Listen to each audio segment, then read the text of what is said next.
जी अस्सलाम वालेकुम। कैफ 4 आज के लेक्चर का आगाज़ करते हैं। लेक्चर 64 चैप्टर 13 हम स्टडी कर रहे हैं। प्रीवियस लेक्चर में से क्वेश्चन डिस्कस करेंगे, फिर इसके बाद नेक्स्ट कंसेप्ट है हमारा प्रिंसिपल ऑफ एस्टॉपल। ये एजेंसी बाय एस्टॉपल आपने कंसेप्ट पढ़ा होगा चैप्टर 10 में। उसी कंसेप्ट की बेस पे पार्टनरशिप में भी एक इंट्रोड्यूस किया गया कंसेप्ट पार्टनर बाय एस्टॉपल। ये आज के लेक्चर में हमने स्टडी करना है, इसकी एग्जाम्पल्स को और इसकी एक्सेप्शंस को। कंसेप्ट क्या है पार्टनर बाय एस्टॉपल का, इसकी एग्जाम्पल्स क्या हैं और इसकी एक्सेप्शंस क्या है, स्टडी करेंगे। लेकिन उससे पहले प्रीवियस लेक्चर में से कोई क्वेश्चन पूछना चाहते हो पूछ लीजिए। प्रीवियस लेक्चर में से कोई क्वेश्चन पूछना चाहते हो पूछ लीजिए।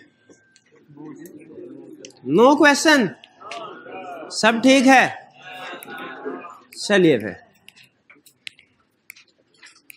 होम असाइनमेंट की तरफ चलते हैं। क्वेश्चन 12 कह रहा है describe the liabilities of a partner for the acts of the firm. यानी जो फर्म के एक्शन के लिए एक पार्टनर की जिम्मेदारी क्या है? Joint and several liability. यानी partner is liable for the acts of firm. फिर liability of the firm for wrongful acts of a partner. Wrongful act के लिए थर्ड पार्टी को फर्म लायबल है, लेकिन दूसरा concept within the firm जो faulty partner है वो फुली लायबल है, दूसरे पार्टनर्स की जीरो लायबिलिटी। और थर्ड केस में the firm for misapplication of money और प्रॉपर्टी बाय फर्म। ठीक है, अगर कोई पार्टनर किसी पैसे को या प्रॉपर्टी को मिस अप्लाई करता है, मिस यूज करता है, मिस एप्रोप्रिएट करता है, क्या फर्म लायबल है? बिल्कुल फर्म लायबल है, लेकिन again with in the firm partner liable है। ठीक है, और अगर कोई दूसरा पार्टनर पे कर देता है इसको, तो वो उससे जो एक्स्ट्रा अमाउंट जो भी अमाउंट उसने पे किया है वो क्लेम कर सकता है। 12 में की प्रॉब्लम। नेक्स्ट क्वेश्चन 13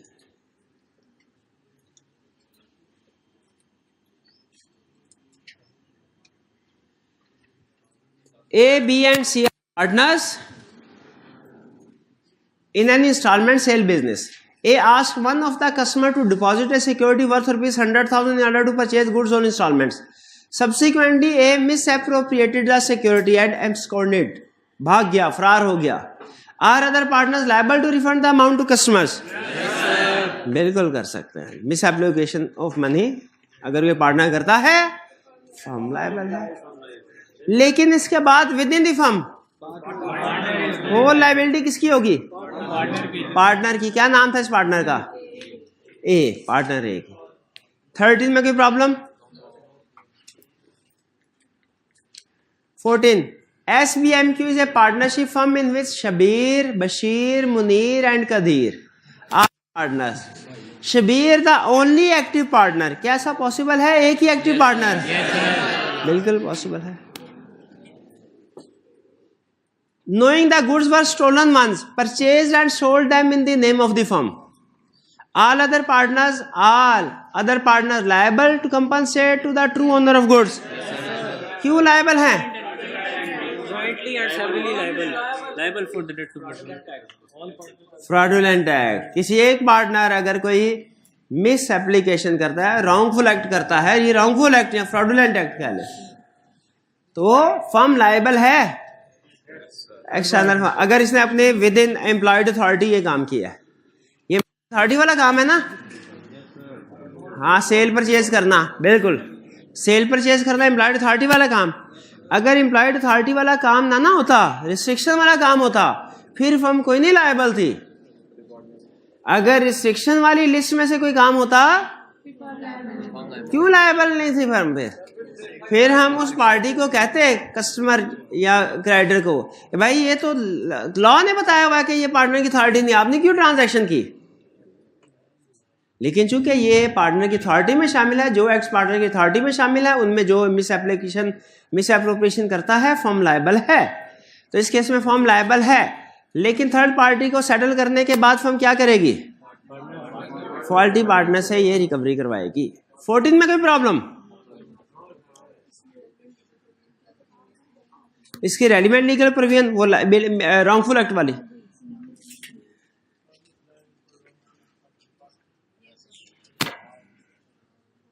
सही कलपता हूं ना मैं। 14 के बाद 15, one of the partners of XYZ firm admitted in court, court में एडमिट कर दिया, क्या कहा जाके, the firm has been involved in tax evasion, firm tax वेट करती, टैक्स चोरी करती रही है, can this admission be used against firm as evidence? Condition थी कुछ, रिलेट टू अफेयर्स और ऑर्डिनरी कॉस्ट। तो टैक्स, पर्सनल टैक्स की बात तो नहीं कर रहा, फर्म के टैक्स की बात कर रहा है, रिलेट्स टू फर्म है, ऑर्डिनरी बिजनेस है, तो बिल्कुल इसको फर्म के खिलाफ एविडेंस के तौर पे यूज किया जा सकता है। ये पार्टनर एक्सेप्ट किया जाएगा एविडेंस को। 16 क्या चीज नहीं, ऑर्डिनरी कोर्स ऑफ बिजनेस किया है ना, टैक्स रूटीन मैटर से रिलेटेड, फर्म से रिलेटेड मैटर है नहीं, वो लायबिलिटी एक्सेप्ट नहीं कर रहा, वो जुर्म मान रहा है, एडमिट कर रहा है कि ये करते रहे हम, लायबिलिटी एक्सेप्ट नहीं कर रहा, लायबिलिटी एक्सेप्ट नहीं कर रहा। ठीक है, उसके क्वेश्चन ये नहीं है कि फर्म लायबल होगी कि नहीं, क्वेश्चन ये है कि क्या इस स्टेटमेंट को एज एविडेंस एक्सेप्ट किया जा सकता है कि नहीं, फर्म के खिलाफ किया जा सकता है। 16 Sajid, Abid and Majid are partners in a firm, Abid and Sajid are active partners and Majid is sleeping partner. A legal notice was served by one of their customer to Sajid. Sajid did not tell other partner. When the customer takes further legal action, Abid and Majid plead ignorance of notice as it was served only on active partner. One active. Is this point of view justified? क्यों justified क्यों नहीं है?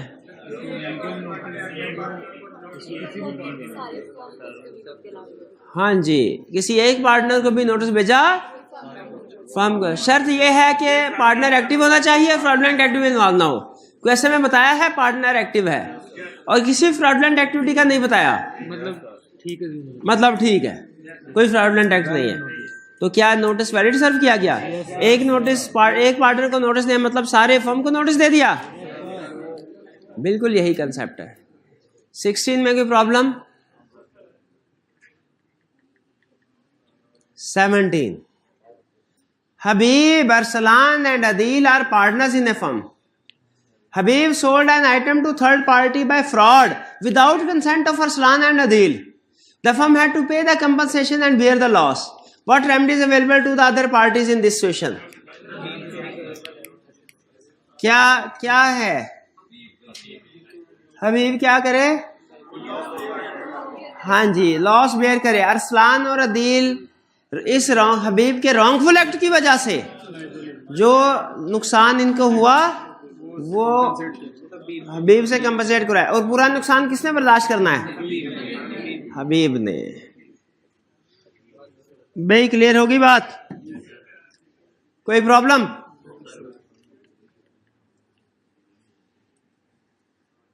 Next question 18 ही आता है, 17 तो नहीं है, अभी 17 किया है। चलिए 18 पढ़िए जरा, देखिए 18 क्या कहता है। 18 की डिस्कशन, छोटा कप चाय का फटाफट छोटा कप। 18 पढ़ भाई, पढ़ ले 18 पढ़ ले। 18 की स्टडी में क्या कह रहा है वो? 18 में कह रहा है कि Sajid, Abid and Majid are partners in a firm. Abid and Sajid are active partner. अब की बात 2 पार्टनर्स हो गए एक्टिव, इससे पहले किसी में 1 था ना, अब 2 एक्टिव पार्टनर्स हो गए, और तीसरा पार्टनर कौन है? माजिद स्लीपिंग पार्टनर है। ये तो पहले वाले नहीं आ गया, ये क्वेश्चन किया नहीं। Legal notice was served by one of their customer to Abid for alleging that Abid committed the fraud with the customer in ordinary course of business. Is this valid notice to firm? हाँ valid है क्योंकि active partner है। Active partner है तो valid है। हाँ जी, दूसरी condition ये थी क्या कि फ्रॉडुलेंट एक्टिविटी में इन्वॉल्व ना हो। अब जिसने फ्रॉड किया है उसी को नोटिस दे दिया है। आपकी शिकायत करते हैं आप ही से हम हैं, और जिसने फ्रॉड किया उसी को ये वैलिड नोटिस है नहीं है। शिकायत तो आपके घर वालों से करनी चाहिए। ये बच्चा असाइनमेंट नहीं करके आता, ये बच्चा टेस्ट नहीं देता, वो वैलिड नोटिस होगा कि इसी को उसके मोबाइल में मैसेज कर दिया जाए, वो वैलिड नोटिस होगा हैं। घर वालों को शाबाश। तो हमने नोटिस किसको भेजना है? आबिद को नहीं तो किसको भेजना चाहिए था नोटिस? और किसको? घर वालों को नहीं, इसी है इस केस स्टडी की बात कर रहा हूं। उसके घर वालों को नहीं नोटिस भेजना था। हाँ जी, फ्रॉड की एक्टिव पार्टनर दो हैं, आबिद और साजिद। नॉर्मल हालात में दोनों में से किसी एक को भी दे सकते थे नोटिस, लेकिन चूंकि आबिद फ्रॉड में इन्वॉल्व है तो अब की बार नोटिस किसको भेजना है? साजिद को। आया नोटिस? हाँ आ गया नोटिस, शाबाश। तो साजिद को नोटिस भेजना चाहिए था जी। इसमें कोई प्रॉब्लम? कोई प्रॉब्लम इसमें? कोई प्रॉब्लम नहीं। कोई प्रॉब्लम चले जी। ये लंबा जोड़ा क्वेश्चन आ गया, भाई अलर्ट हो जाएं। Asgar, Babar and Karim are carrying on agricultural business in partnership. क्या पार्टनरशिप में नेचर ऑफ बिजनेस रेलिवेंट है? अंडरलाइन करें, किस लिए रेलिवेंट है? कंपीटिंग बिजनेस की वजह से। और किस वजह से? ऑर्डिनरी कोर्स ऑफ बिजनेस की वजह से। और किस वजह से? Competing business. और किस वजह से? Similar business. और किस वजह से? ऐसे नहीं बताएंगे आप। और किस वजह से? Profit sharing? नहीं, profit sharing intention to bind नहीं। नेचर ऑफ बिजनेस पार्टनरशिप में किस किस कंसेप्ट में रेलिवेंट है? एक आपने बताया कंपीटिंग बिजनेस बताया, एक आपने बताया sir ordinary course of business.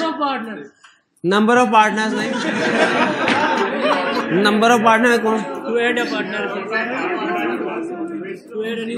वो ट्रेडिंग है कि नहीं है? बोरोइंग पावर नहीं थी?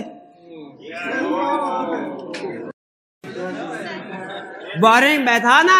ट्रेडिंग बिजनेस है तो बोरोइंग कर सकते हैं, यस। और अगर ट्रेड सर्विस है नहीं कर सकते। एक और कंसेप्ट था वो भूल गया। हाँ, नेचर ऑफ बिजनेस को जब चेंज करना है तो ऑल पार्टनर्स की कंसेंट चाहिए। जो स्टूडेंट मुझे वो 3 एग्जाम्पल बताएगा जिसमें ऑल पार्टनर की कंसेंट जरूरी होती है, 50 रुपए इनाम पाएगा। बता मेरा भाई, सुन ले और सुन ले। Business nature of business change करना है। Profit and loss sharing ratio variation होगी। Change in partnership ratio. और तीसरा क्या? आप भी तो बताते हैं, मैंने बता दिया तो क्या हुआ? आप नहीं नकल लगा, शाबाश।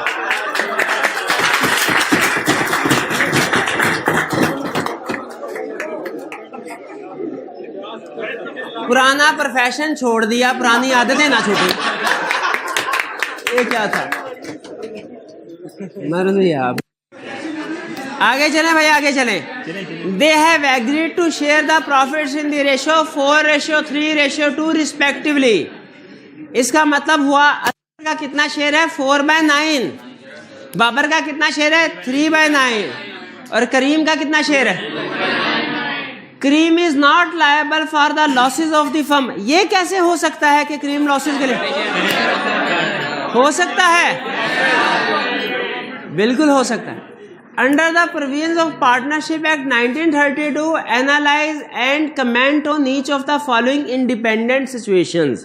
इंडिपेंडेंट का मतलब ए को सॉल्व करते हुए बी को इग्नोर करना है, बी को सॉल्व करते हुए ए को इग्नोर करना है, क्योंकि इंडिपेंडेंट है। कह रहा है Asghar who is responsible for procurement. Procurement कहते हैं परचेज को। Has destined to buy seeds and pesticide from Zubair enterprises, a supplier of crop products. as the seeds and pesticides offered by him are of good quality and at very reasonable price. However, Babar is not in agreement with Asghar. Babar is not agreement with Asghar. बताइए कैसे फैसला होगा? मेरा तो ख्याल है चूंकि सारे पार्टनर्स की कंसेंट जरूरी थी, एक ने भी डिसएग्री कर लिया तो अब ये काम नहीं होगा। नहीं, ये उन 3 में शामिल नहीं है, ये रूटीन नेचर का बिजनेस है। तो ये मेजॉरिटी ऑफ पार्टनर्स जो डिसाइड करेंगे वही माना जाएगा। इसमें असगर कह रहा है कि खरीदा जाए, बाबर कह रहा है नहीं खरीदा जाए, तो क्या होगा? तो क्या फैसला कैसे होगा? करीम के ओर से। अच्छा, एक सवाल का जवाब दीजिए, अगर करीम स्लीपिंग पार्टनर हो तो क्या फिर भी वो वोट कास्ट करेगा कि नहीं? शाबाश, बिल्कुल ठीक है। तो भाईजान अब तो करीम जो कहेगा वही होगा, ठीक है। इन फरवरी 2017 partnership incurred substantial losses due to heavy floods in the area and the partnership assets are not sufficient to meet the firm's liability. A number of creditors have filed a suit for recovery of amount from Kareem. करीम से recover करवा सकते हैं? मेरा ख्याल है नहीं करवा सकते। क्यों करवा सकते हैं? यस, लॉसेस के लिए लायबल ना भी हो, लाइबिलिटीज के लिए लायबल होगा partner. Joint and several liability है, लायबल होगा। लॉसेस के लिए लायबल नहीं भी है, लाइबिलिटीज के लिए लायबल होगा। अच्छा, और अगर करीम जब लाइबिलिटी पे कर दे, इसका राइट क्या है? Excess share paid shall be reimbursed from other partners. 19 में कोई प्रॉब्लम? आसानी कैसा? इसमें वो मेजोरिटी डिसीजन वाला कंसेप्ट टेस्ट किया उसने, इसमें लॉस और लाइबिलिटी का फर्क टेस्ट किया। दोनों पार्ट्स में ये मेन कंसेप्ट। 20 इन 2014 का वाकया है। Majid and Ibad started a business of sale and repair of vehicles under the name of ME motors, MEM। Business अच्छा भला चल रहा था। एक दिन क्या हुआ? Majid sold Zahid one of vehicles which came for repair for ₹10 million. Repair करने के लिए गाड़ी आई, माजिद ने कहा मौका अच्छा है। माजिद ने क्या किया?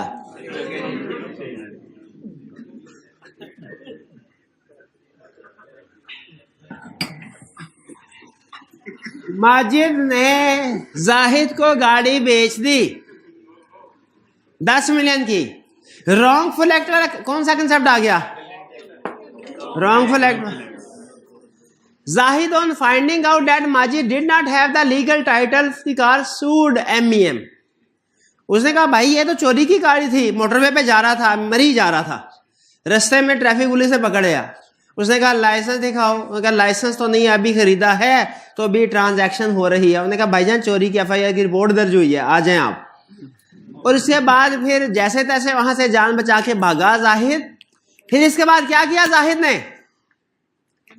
MEM पे केस कर दिया कि भाईजान मेरे पैसे वापस कीजिए 10 million. Under the previous partnership I discuss who would be liable for damages in the above situation. Firm is liable for the wrongful acts of the. ये तो हो गया थर्ड पार्टी के लिहाज से। अब विद इन द फर्म क्या होगा? लेंगे इसका नहीं, क्या करेंगे अब? With in the firm Majid से सारा रिकवर करवाएंगे। Wrongful act full loss is borne by Majid. Clear? फिर इसके बाद 21 Fizaan and Mehran are partners in trading firm and have decided that no partner shall have right to buy or sell goods beyond the value of ₹100,000 without consent of other partner. ये कैसे हो सकता है? Buying और selling तो हर partner की employed authority. लेकिन इसमें रिस्ट्रिक्शन लगा सकते हैं। रिस्ट्रिक्शन लगा सकते हैं? चले रिस्ट्रिक्शन लगा दे, ठीक है। Due to sudden crisis in the market, price of products start falling sharply. Faizan, without consulting Mehran, sold all the perishable. Sudden crisis underline करें, perishable underline करें. Sudden crisis, perishable. Sold all perishable stock worth rupees 950,000 in order to restrict firm's loss. Loss को भी underline कर दें, loss को भी. Sudden crisis, perishable से हमें पता चल रहा है इमरजेंसी है.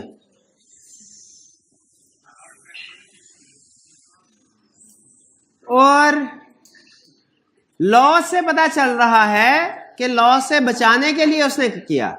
Can Mehran hold Faizan responsible for misconduct? भाई रिस्पॉन्सिबल है, क्यों नहीं है? तय ये पाया था 1 लाख से ऊपर की चीज बेच नहीं सकता, और 9.5 लाख की बेच गया. इमरजेंसी में फर्म को लॉस से प्रोटेक्ट करने के लिए. हाँ जी, इमरजेंसी में सेल का. और इंटरेस्ट ट्विस्ट ये है कि ये ना सिर्फ अथॉरिटी है बल्कि ड्यूटी है, कि अगर इमरजेंसी सिचुएशन राइज हो तो ड्यूटी बन जाती है. हाँ जी, बचाने के लिए. अगर ना करता तो फिर रिस्पॉन्सिबल फॉर मिसकंडक्ट होता. ठीक है, अगर फर्म को नुकसान से बचाने के लिए कोशिश ना करता तो फिर रिस्पॉन्सिबल फॉर मिसकंडक्ट होता. Clear ji? 21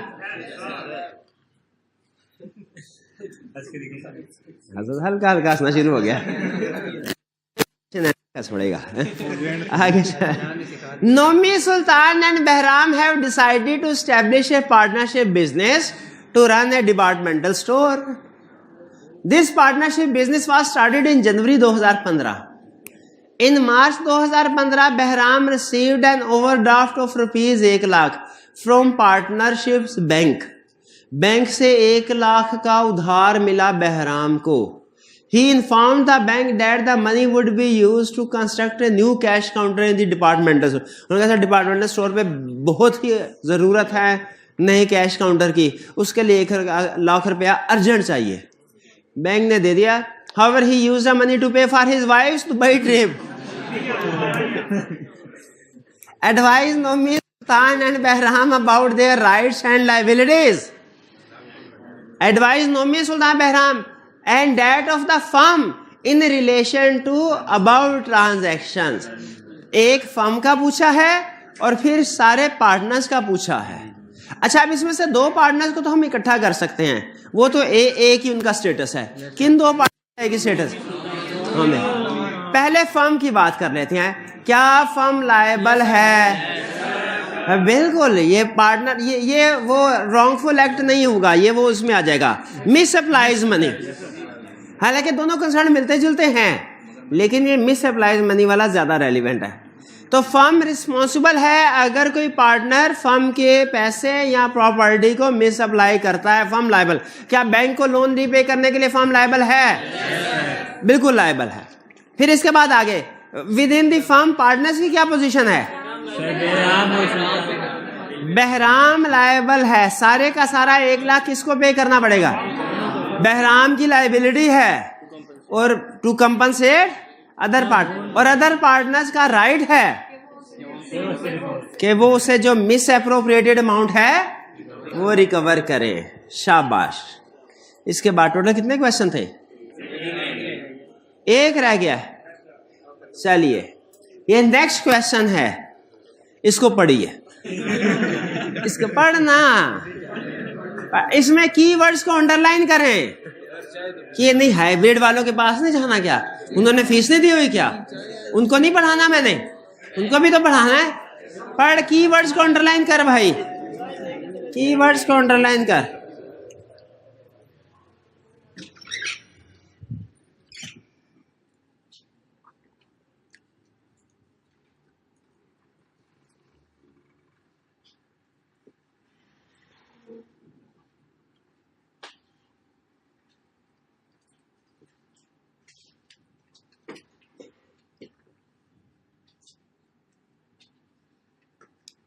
Respond to the following scenario under the provisions of Partnership Act 1932. Saima, Ahsan and Bari are partners in a law firm. Bari received an advance of rupees 150,000 from one of firm's clients for defending a lawsuit. For defending a lawsuit को underline करें. आपको याद है एक दफा पहले भी customer से कैश पकड़ा था उसने, तो इन्वेस्टमेंट के लिए कैश पकड़ा था ना एक केस स्टडी में. तो उस इन्वेस्टमेंट के लिए कैश पकड़ा उसमें और लॉसूट डिफेंड करने के लिए कैश, इसमें क्या फर्क है?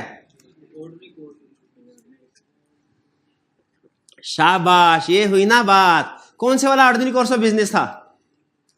ये ऑर्डिनरी कोर्स ऑफ बिजनेस है. और जो स्टॉक में इन्वेस्टमेंट के लिए पैसे पकड़े थे वो ऑर्डिनरी कोर्स ऑफ बिजनेस नहीं था. उसमें जब वकील पैसे लेके भागा, क्या फर्म लायबल थी? नहीं लायबल थी. क्यों लायबल नहीं थी? क्योंकि ऑर्डिनरी कोर्स ऑफ बिजनेस नहीं था. इसमें अगर वो भागता है फर्म लायबल होगी? क्या होगी? क्यों लायबल होगी फर्म? क्योंकि ऑर्डिनरी को लॉसूट ही डिफेंड करने होते हैं भाई. Without proceeding on client's request and informing other partners about receipt of the amount, he utilize the money for personal use. उसने जाती इस्तेमाल के लिए पैसे खर्च कर लिए. Discuss the rights and liabilities of partners and debt of firm with regard to बारीज एक्ट. क्या लाइबिलिटी है फर्म की? क्या फर्म लायबल है रॉन्गफुल एक्ट या मिस एप्लीकेशन कह लें? फर्म लायबल है थर्ड पार्टी को. और राइट क्या है फर्म का? कंपनसेशन करवाए बारी, बिल्कुल. या अदर पार्टनर्स का कह सकते हैं राइट है क्या? कि वो फॉल्टी पार्टनर से रिकवर करवाए पैसे. शाबाश. कोई प्रॉब्लम इसमें? चलिए ये क्वेश्चन खत्म हो गया, लास्ट क्वेश्चन था. चले आपके पास 30 सेकंड है, खूब रिलैक्स कर लें, खूब.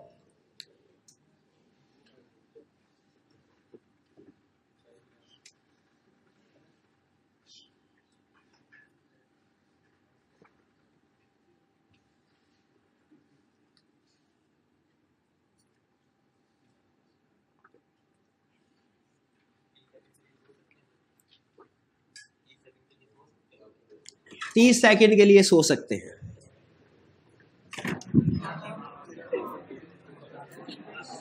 जी चलिए बस बड़ा रिलैक्स कर लिया आपने. अब चलते हैं. हाँ नहीं कोई ऐसी बात नहीं है, इल्जाम ना लगाए मेरे में.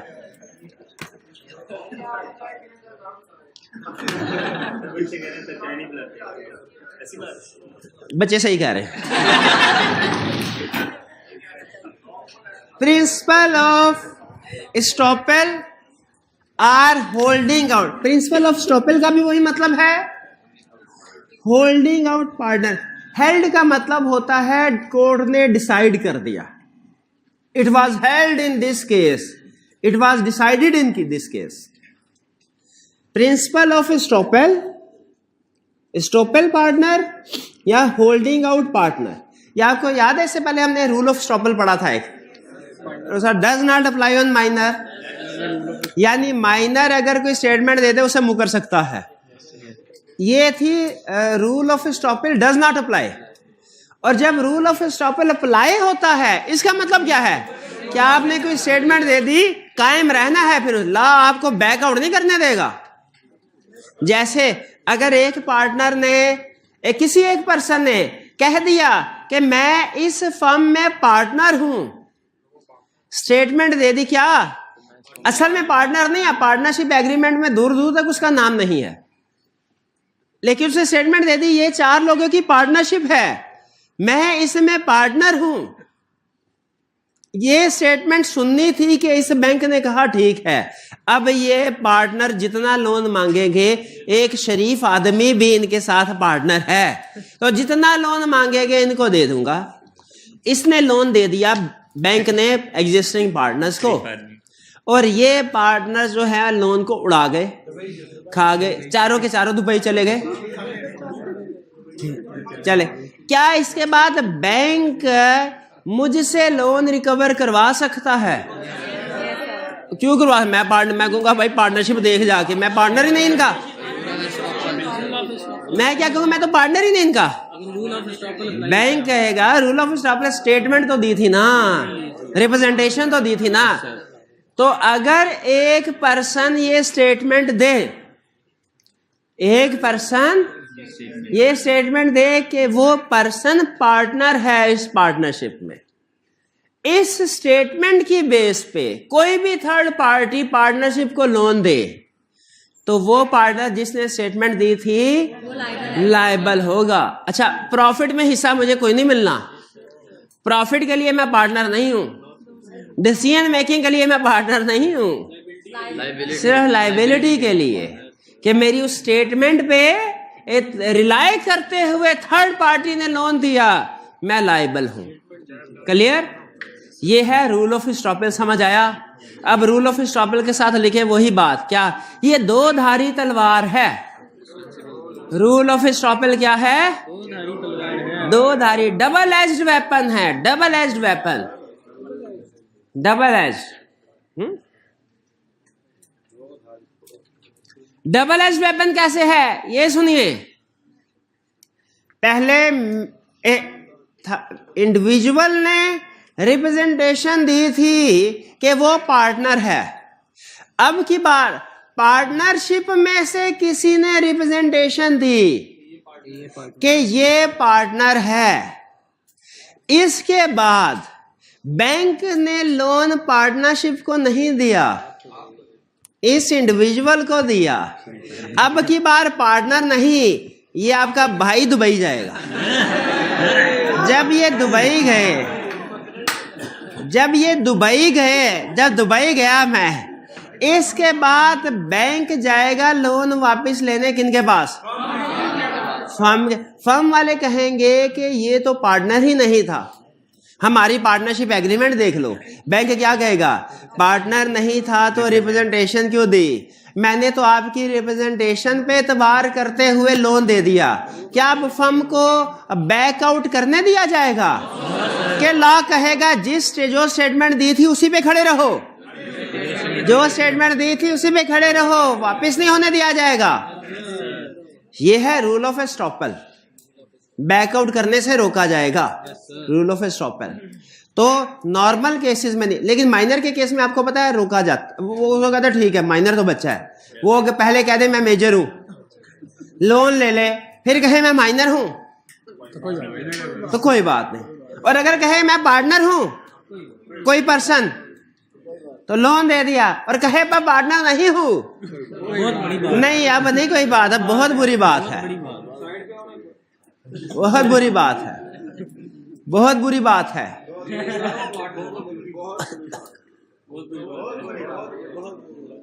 अगर कोई कह दे मैं पार्टनर हूं, क्या बाद में स्टेटमेंट से मुकर सकता है? ये है रूल ऑफ एस्टॉपल। कुछ समझ आया? रूल ऑफ एस्टॉपल क्या, जरा गौर से सुनिएगा। If a person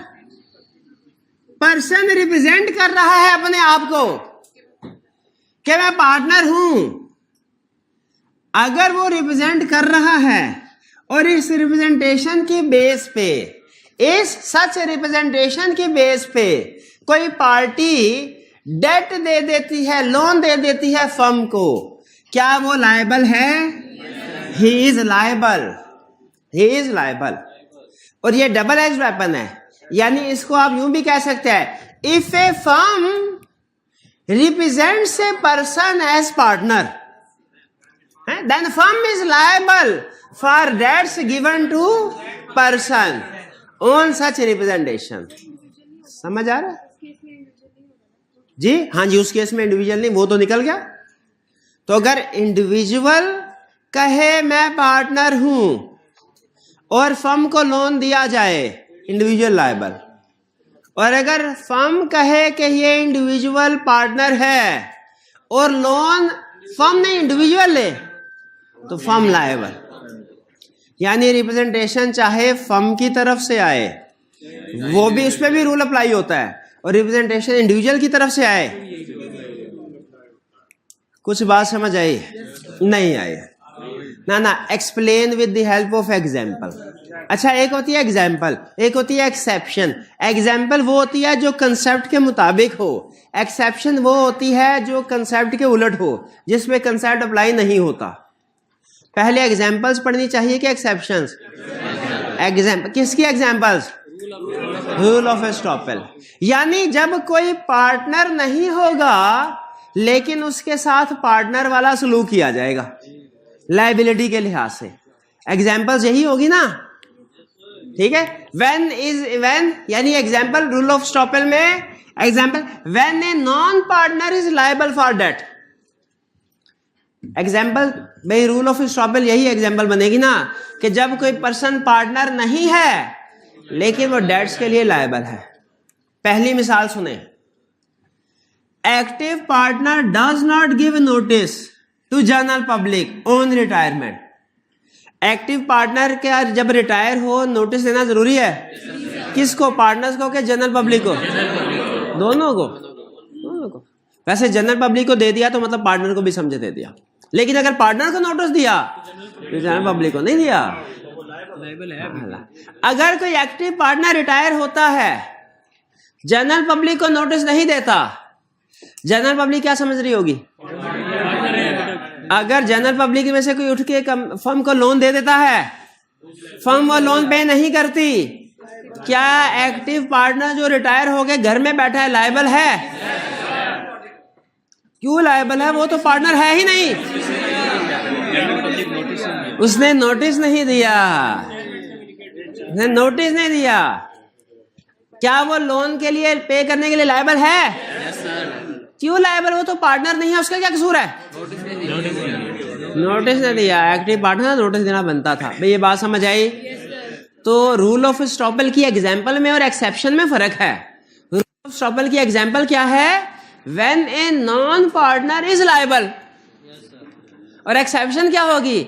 when a non partner is not liable. Exception वही होती है, एग्जाम्पल के अपोजिट होती है। एक्सेप्शन समझते हैं ना? एक्सेप्शन मिस रिप्रेजेंटेशन की एक्सेप्शन पढ़ी थी ना। एसेंशियल्स का मतलब वो जो अप्लाई होता है कंसेप्ट, एक्सेप्शन का मतलब। दूसरी example, minor does not give notice on majority. Minor major बनता है लीगली 18 साल की उम्र में, अपनी 18वीं सालगिरह पे वो बनता है मेजर। जब वो minor admitted into benefits of partnership हो ना, माइनर कौन हो? Admitted into benefits of partnership, तो वो 18 साल तक तो minor admitted into benefit partnership है। जिस दिन उसकी 18वीं सालगिरह हुई तो उसके बाद उसने फैसला करना है कि मैं पार्टनर बनूं कि ना बनूं। माइनर ने अपनी 18वीं सालगिरह पे क्या फैसला करना है? कि ना बनूं। ये फैसला कोई आसान फैसला नहीं है, इसीलिए लॉ ने उसके लिए 6 महीने दिए हैं। भाई 6 महीने सोच ले, 6 महीने सोच ले, 6 महीने तक। अगर तो 2 महीने बाद वो फैसला कर लेता है मैं पार्टनर हूं, तो उसका स्टेटस बदल के क्या हो जाएगा? पार्टनर। और अगर 2 महीने के बाद फैसला करता है मैं पार्टनर नहीं हूं, तो उसका स्टेटस क्या होगा? पार्टनर नहीं हूं। और अगर वो 6 महीने तक फैसला ही कोई नहीं करता, इसमें अहम चीज सुनिए, 2 कंसेप्ट है। पहला कंसेप्ट, 6 महीने तक उसका स्टेटस क्या होगा फिर, और दूसरा कंसेप्ट 6 महीने के एंड पे क्या नोटिस होगा, क्या क्या क्या स्टेटस होगा? 6 महीने तक वो माइनर ही रहेगा। ये हुई ना बात है, ऐसे नहीं, ऐसे ऐसे। हाँ, हर सवाल पे प्राइस नहीं है। इसमें हाथ मिला रहा हूँ लाइन प्राइस, ऐसे थोड़ी है। तो 6 महीने से पहले पहले उसका स्टेटस क्या है? माइनर। और जब 6 महीने पूरे हो जाएं, चाहे उसने नोटिस नहीं भी दिया, पार्टनर लायबल है। Auto partner. Silence is accept, यहां पे रूल लग जाएगा वो। हालांकि साइलेंस एक्सेप्टेंस नहीं होती कॉन्ट्रैक्ट एक्ट में, साइलेंस एक्सेप्टेंस नहीं। कॉन्ट्रैक्ट पढ़ा है ना? कॉन्ट्रैक्ट एक्ट में साइलेंस एक्सेप्टेंस नहीं होती। हाँ जी, जब साइलेंस इक्विवेलेंट टू स्पीच हो तब, silence is not acceptance, silence is not fraud. लेकिन वो कॉन्ट्रैक्ट एक्ट की बात ही, हम तो पार्टनरशिप में हैं। Silence is partner. माइनर 6 महीने तक साइलेंट रहे तो जैसे 6 महीने पूरे हो जाएंगे पार्टनर बन जाएगा। अच्छा, अब इसमें इससे भी अजीब बात सुनिए। पार्टनर बन गया, क्या वो फर्म के डेट्स के लिए लायबल है? बिल्कुल लायबल है। अच्छा, किस डेट से? जिस दिन 6 महीने पूरे हुए या जिस दिन उसकी 18वीं सालगिरह थी या जिस दिन वो पार्टनरशिप में एडमिट हुआ। लॉ कहता है जिस दिन वो पार्टनरशिप में एडमिट हुआ, लायबिलिटी तब से होगी।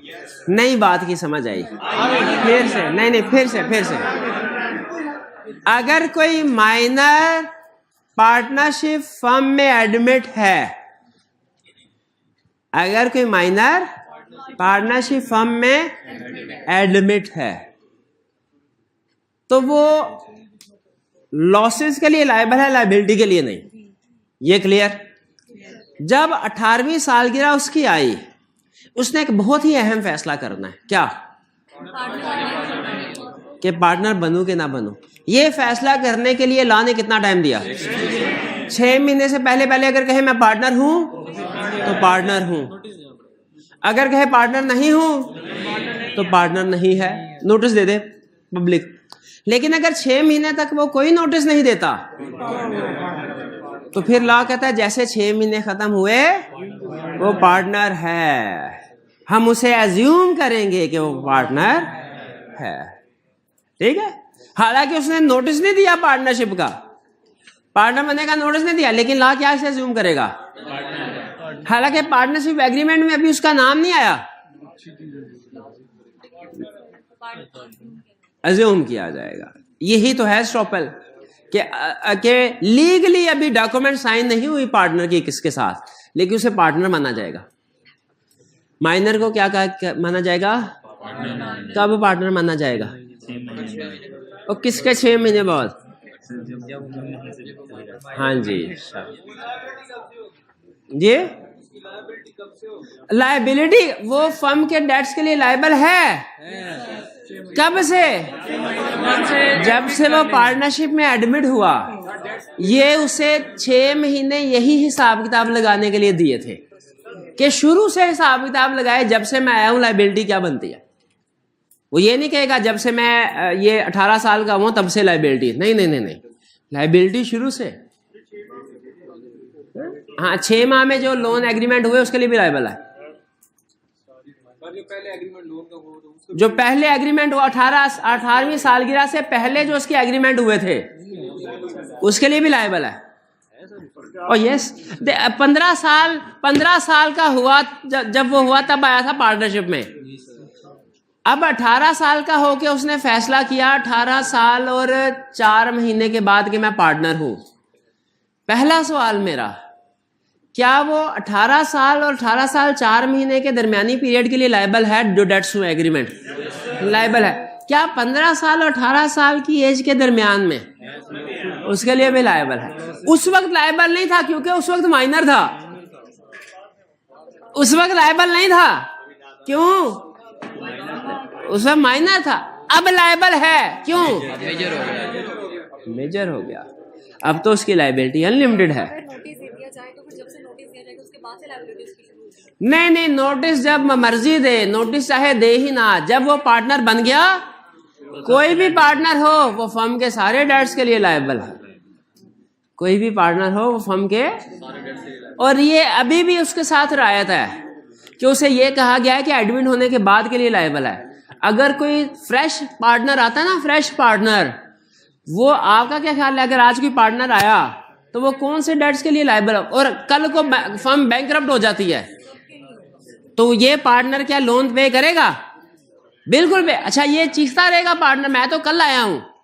क्या भाई, जिस दिन तुमने पार्टनरशिप पे साइन किए तो पार्टनर बन गए, पार्टनर बन गए तो liability of all partner is unlimited. आ जाओ भाई, साहब किताब लगा के आना था। नहीं नहीं, चलिए अब एग्जाम्पल समझ आ गई दोनों। अब एक्सेप्शंस की बात करते हैं। एक्सेप्शन का मतलब क्या है? एग्जाम्पल और एक्सेप्शन में फर्क ध्यान में रखना है, वरना एग्जाम्पल क्या है? When non partner is liable. Exception क्या है? When non partner is not liable. Example क्या है? When a non partner is liable for debts. Exception क्या है? When non partner is example exception में फर्क समझ आ रहा है? एक्सेप्शन सुने आप पहले। अच्छा, मुझे जब कोई मर जाए तो वो पार्टनर रहता है? वो नहीं रहता, वो दुनिया छोड़ गया तो पार्टनरशिप भी छोड़ गया साथ ही। क्या किस चीज का पार्टनर है वो? कब्र में अजाब खुद ही भुगतना पड़ता है भाई। हाँ जी,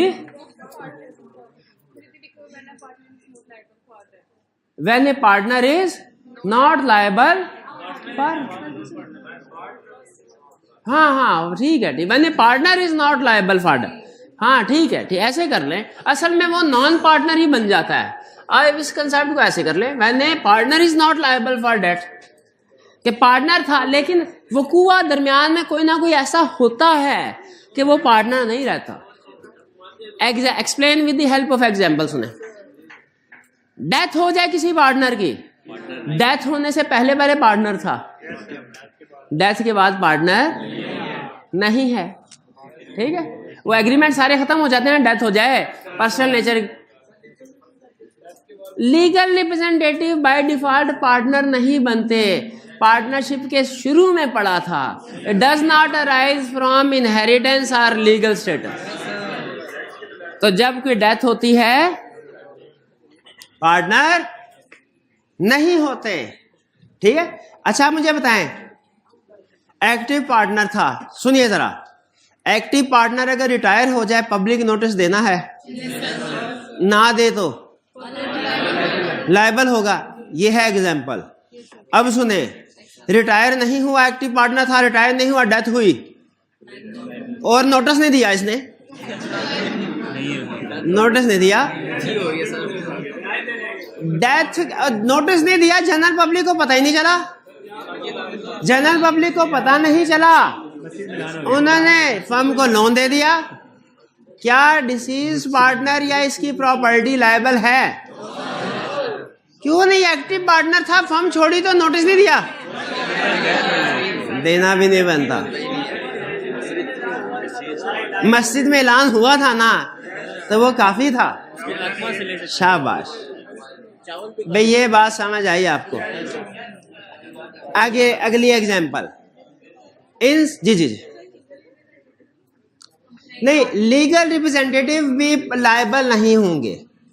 लीगल जो जिस पार्टनर की डेथ हुई है ना, इसका हिस्सा कैलकुलेट किया जाएगा उसके जिस दिन इसकी डेथ हुई ना, ये एक कंसेप्ट जेब में रखा है, जिस दिन डेथ हुई है उस दिन के जो भी लायबिलिटी वगैरह थी वो क्लियर होगी इसकी प्रॉपर्टी में से, वो क्लियर होगी जिस दिन डेथ हुई थी। कंसेप्ट ये नहीं है कि डेथ होने के बाद वो किसी भी चीज के लिए लायबल नहीं है, कंसेप्ट ये नहीं है। कंसेप्ट क्या है? डेथ होने के बाद जो डेथ के बाद वाले कॉन्ट्रैक्ट्स हैं, डेथ के बाद वाली डेट्स हैं, उनके लिए ये लायबल नहीं है। इसको कंपेयर कीजिए रिटायरमेंट वाले केस के साथ। रिटायरमेंट वाले केस में अगर वो नोटिस नहीं देता, देखिए रिटायरमेंट या डेथ से पहले तो वो हर पार्टी हर डेट के लिए लायबल है ना, उसकी तो बात ही नहीं हो रही। रिटायरमेंट हो या डेथ हो, पहले वाले डेट्स के लिए दोनों लायबल हैं, उनकी बात ही नहीं हो रही। बात किसकी हो रही है? बाद वाले डेट। तो अगर रिटायर हुआ और नोटिस नहीं दिया, बाद वाले डेट्स के लिए लायबल है, ये है एग्जाम्पल। और अगर डेथ हुई और नोटिस नहीं दिया तो बाद वाले डेट्स के लिए लायबल नहीं है, ये है एक्सेप्शन। कुछ समझ आई बात? आगे चलते। इंसॉल्वेंसी ऑफ पार्टनर, इसी तरह सेम कंसेप्ट डेथ वाला। अगर डेथ नहीं हुई लेकिन वो इंसॉल्वेंट हो गया, वो इंसॉल्वेंट का मतलब क्या है? उसके पास कोई पैसे नहीं बचे, वो अपने लोन पे करने के लिए लायबल नहीं। तो इंसॉल्वेंट हो गया पार्टनर, लेकिन उसने नोटिस, याद रखें ये इंसॉल्वेंसी के केस में फिर उस बंदे ने नोटिस नहीं देना, कोर्ट की तरफ से नोटिस जाता है ऑफिशियली कि ये बंदा इंसॉल्वेंट हो गया है, इसकी जगह पे एक लिक्विडेटर अपॉइंट किया जाता है, उसे असाइनी भी कहते हैं, लिक्विडेटर भी कहते हैं। वो फिर उसकी प्रॉपर्टी को सेल करके लायबिलिटीज पे करता है। तो अब सारे नोटिस वगैरह जो होने हैं वो कोर्ट की तरफ से होने हैं। अगर इंसॉल्वेंट गया कोई पर्सन, उसने नोटिस नहीं दिया पब्लिक को, तो वो तो पार्टनर ही नहीं रहा ना अब एक तरह से। तो इंसॉल्वेंसी के बाद अगर फर्म को लोन दिया गया, क्या वो लायबल है? वो लायबल नहीं है, हालांकि नोटिस नहीं दिया, लेकिन क्यों लायबल नहीं है? इंसॉल्वेंट हो गया। भाई कुछ बात समझ आई? ये अब एग्जाम्पल और एक्सेप्शन में फर्क समझ आया? एग्जाम्पल और एक्सेप्शन अपोजिट होती है ना। रूल ऑफ एस्टॉपेल की एग्जाम्पल क्या है? When non partner is liable for debt. और रूल ऑफ एस्टॉपेल एक्सेप्शन क्या है? When a partner is not liable. When a partner is not liable. Example क्या है? Non partner is liable. Exception क्या है? Partner is not liable. समझ? अगर exam में सिर्फ एग्जाम्पल पूछे फिट कर देंगे, और अगर एक्सेप्शन पूछे तो अगर एग्जाम्पल पूछे ना तो आपने एक्सेप्शन लिखनी है। तो पहले तो हाँ कर दी थी, एग्जाम्पल पूछे तो एक्सेप्शन नहीं लिखनी, एग्जाम्पल ही लिखनी है। एक्सेप्शन पूछे रिक्वायरमेंट को ध्यान से पढ़ना है। पढ़ेंगे जी? अच्छा, एक दफा जो पढ़ा है रीड कर लें और मुझे बताएं कोई एक लफ्ज भी ऐसा तो नहीं है जो रह गया हो। हाँ है ना, एक है ना, एक रिप्रेजेंटेशन में भी डायरेक्ट और इनडायरेक्ट। वाह क्या कंसेप्ट है, पढ़ के देख लें, इसके अलावा और कोई कंसेप्ट तो नहीं है। ये डायरेक्ट और इनडायरेक्ट वाली बात है, ये मैं भी एक्सप्लेन करता हूं with the help of an example.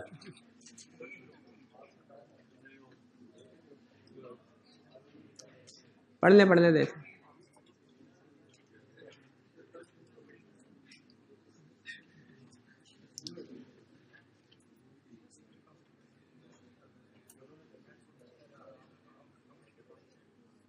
पढ़ ले मेरा भाई, पढ़ ले ना।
जी पढ़ लिया आपने? वही बातें लिखी हैं। अब ये रिप्रेजेंटेशन में भी डायरेक्ट और इनडायरेक्ट, ये लिखा हुआ है। इसकी मिसाल सुन लें। ये पार्टनर्स हैं चारों, मैं पर्सन, ये बैंक है। मैंने बैंक से कहा भाईजान मैं इस फर्म में पार्टनर हूं, ये अगर बैंक इस फर्म को लोन देते हैं मैं लायबल हूं कि नहीं? हालांकि पार्टनर नहीं हूं मैं, लायबल हूं पक्का। किस कंसेप्ट की बेस पे? Rule of estoppel. ये थी डायरेक्ट रिप्रेजेंटेशन दी। अब सुनिए, मैंने इनको कहा मैं इस फर्म में पार्टनर हूं, इन्होंने कहा अच्छा ठीक है। इनके पास पैसे नहीं है, ये शाम को अपने एक दूसरे बैंकर दोस्त के पास बैठे हैं। इन्होंने दूसरे बैंकर दोस्त से कहा यार सर ना इस वाली फर्म में पार्टनर हैं, मैंने याद रखे रिप्रेजेंटेशन डायरेक्ट बैंक नंबर 1 को दी थी, बैंक नंबर 2 को नहीं, लेकिन इनडायरेक्टली ये रिप्रेजेंटेशन बैंक नंबर 2 के पास पहुंच गई। अब बैंक नंबर 2 ने फर्म को लोन दे दिया इस रिप्रेजेंटेशन पर रिलाई करते हुए। बताइए मैं लायबल हूं कि नहीं? पहले मैं कहूंगा यार मैं तो उनका पार्टनर ही नहीं हूं, रूल ऑफ एस्टॉपेल। फिर मैं दूसरा आर्गुमेंट क्या लूंगा, मैं तेरे को थोड़ी बोला था, इसको बोला था, तो ये लोन दिया होता, फिर मैं लायबल होता। इनडायरेक्ट। तो रिप्रेजेंटेशन डायरेक्ट भी हो सकती है, इनडायरेक्ट भी हो सकती है, वन वे भी हो सकती है, यानी फर्म टू इंडिविजुअल, और टू वे भी, इंडिविजुअल टू फर्म भी हो सकती है। केस स्टडी में ऐसे कभी इधर से घुमा के आएगा, कभी उधर से घुमा के आएगा, कभी फर्म से पर्सन, कभी पर्सन से फर्म, कभी डायरेक्ट बैंक ए, कभी इनडायरेक्ट बैंक बी। तो मैनेज कर लेंगे ये सिचुएशन। कभी खास तौर पे रिटायरमेंट और डेथ के कंसेप्ट को मिक्स करवाएगा। रिटायरमेंट और डेथ के कंसेप्ट को करना ही करना था, कहता कर लेंगे, खुदा का खौफ कर, और नहीं करना। रिटायरमेंट और डेथ के कंसेप्ट को मिक्स नहीं करना, कर लेंगे नहीं, बोल नहीं करेंगे, फिर से करना पड़ेगा ये सारा, फिर से। खास तौर पे वो रिटायरमेंट और डेथ के कंसेप्ट को मिक्स करेगा, तो आपने नहीं करना। शाबाश। यानी रिटायरमेंट के केस में नोटिस नहीं दिया तो रिटायर्ड पार्टनर लायबल है कि नहीं? है। और डेथ के केस में नोटिस नहीं दिया, शाबाश। फिर से आखिरी बात, अगर सही बता दिया मेरी तपस्या सफल हो गई। गौर से सुनना है कि केस कौन सा है। मुझे बताइए, एक पार्टनर की डेथ हो गई, उसने डेथ के बाद पब्लिक नोटिस नहीं दिया, क्या रिटायरमेंट से पहले वाले डेट्स के लिए लायबल है? है लायबल। पहले वाले डेट्स बोला है, बाद वाले नहीं बोला। नहीं, फिर से एक एक्टिव पार्टनर था, उसकी रिटायरमेंट हुई, रिटायरमेंट के बाद उसने पब्लिक नोटिस नहीं दिया, क्या रिटायरमेंट के पहले वाले डेट्स के लिए लायबल है? और बाद वाले डेट्स बाद के लिए भी है?